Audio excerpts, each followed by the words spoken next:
Earlier today, I was driving around. I was actually picking my daughter up from the JCC. And America the Beautiful by Ray Charles came on my Spotify. It's because I'd been listening to it at home earlier because, I don't know, it sounded like a good song to listen to during breakfast. But even though it is not the United States' national anthem, I do think it should be. It's beautiful. But for the first verse, he sings one of the lesser-known verses of the song. If you go back and listen to it, it's not the verse we know. I've heard this version many times. Probably the first time I heard it was in Sandlot, the movie The Sandlot. But I've never really keyed into the lyrics of that verse, so I looked them up. Not while I was driving, but I looked them up a separate time. 2 lines near the end of this first verse, which is really, I think, the 4th verse of the song, caught my eye. And these words are, "Till all success be nobleness and every gain divine." Obviously, I think we can all agree that Ray Charles did Catherine Lee Bates' lyrics the ultimate justice with his performance. And yes, I did just want to put out the name of the actual lyricist who wrote the song. But this couplet rattled around in my head as I was thinking about sort of how I was going to introduce this to our Torah. I'll come back to why this sort of resonated with me in a moment. But first, I want to digress. My son, my older child, started Sunday school this year. So he's in 1st grade. He started Sunday school. I think by this point he's had 3 classes or 4 classes. We were interrupted for Labor Day weekend. And of course, he's learning the types of information that you would expect in a first-year religious school class. He's learning some Hebrew letter recognition. He's learning basic brachot. Generally speaking, the building blocks of someone Jewish. Nothing crazy. One of the most important concepts that I think that they're going to learn later this year and sort of begin to consolidate is the purpose of Judaism. Why are we Jews? What is it that we as Jews stand for? Not why do we say a certain prayer at a certain point in the service, or why we stand, for example, for Aleinu. This is very thick paper. I don't want to print something. But what Judaism is meant to teach us. What is our overarching goal? What should we be striving for? How does our religion teach us how to aspire? As I was preparing and I was reading this week's Parashat, which is Teitzei, don't get me wrong, the Parashat has some verses that we should really, really, really not be aspiring to. Some of you who were in my Torah study earlier, we talked about it. First of all, there was an astounding number of commandments. There are 72 commandments in this single Parashat. There's only 613 total, so that's about an eighth of them. Now, near the end of this reading, we have some verses that really fit with what my conception of the goal of Judaism should be. It reflects the ideal of fairness, treating people equally, not discriminating based on the way someone else looks, not discriminating based on whether someone else is, in fact, the owner of the land or not. We are specifically commanded that, for example, poor laborers must be paid. We are commanded that poor laborers must be paid by the end of each day because their ability to eat for the next day depends on that payment.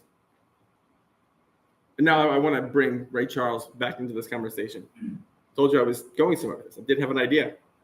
The concept of fairness really sort of resonates with some of these later verses. We read from the sort of later portion of chapter 25. You must have completely honest weights and completely honest measures if you are going to endure long on the soil that your God Hashem is giving you. Or, to put it another way, all of your success must come from nobleness, as we heard in the song. You don't have to step on someone else's head to get ahead. A rising tide can raise all ships. So, what does this mean we should learn from this week's Parashat specifically? I think some of the most valuable lessons to glean from Teitzei is a sense of what these 3.5 chapters say about what it means to be Jewish, to practice the values that Judaism holds dear. What are these values? And I think that there are 4 here that I want to sort of highlight just from this Parashat. This is not an exhaustive list. You should not go home and say, Jeff said, these are the only 4 things Judaism is meant to teach us. And once we master them, we've completed Judaism. That's not at all what I'm saying. The first one is that Jews are responsible for continuing and maintaining their own community. Many times in this week's Parashat, we have examples where you are to treat Israelites differently from non-Israelites. It doesn't mean you necessarily are treating non-Israelites badly or automatically going to war with them. It There's some of that. There's some of the going to war stuff. But that there is a sense that Israelites are a self-contained community. The second lesson is that we're to treat everyone fairly. This is what I was saying before. And not just those who are perhaps of an equal status of us, whatever status means, but those who are, in fact, less fortunate. It's not, in this context, merely a suggestion from Hashem, but it is a commandment. For example, if we are harvesting corn in our fields and an ear of corn falls out of our basket, we are instructed specifically that we are to leave it for someone who needs it. We're not to bend over and pick it up. Because if you have a whole basket of corn, what is one ear to you? The third value is that you do not need to put someone else down to get ahead. That's a way to have infighting and squabbles destroy a community. And of course, it violates Hashem's commandments.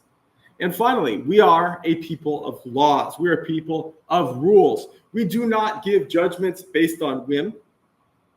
Some of the punishments listed might seem harsh. There's a lot of death penalty this week for things that we might not think are death penalty worthy. But these judgments and these rules are based on the commandments as specifically listed by Hashem. There are obviously many, many, many other values that we should learn. I hope that as my son continues through religious school, there's more that he takes than just these 4 things. But I think this is something that we can learn as we are going into another weekend of Shabbat. But these are the values that are going to be foremost in my mind. I hope in yours as well. Shabbat shalom.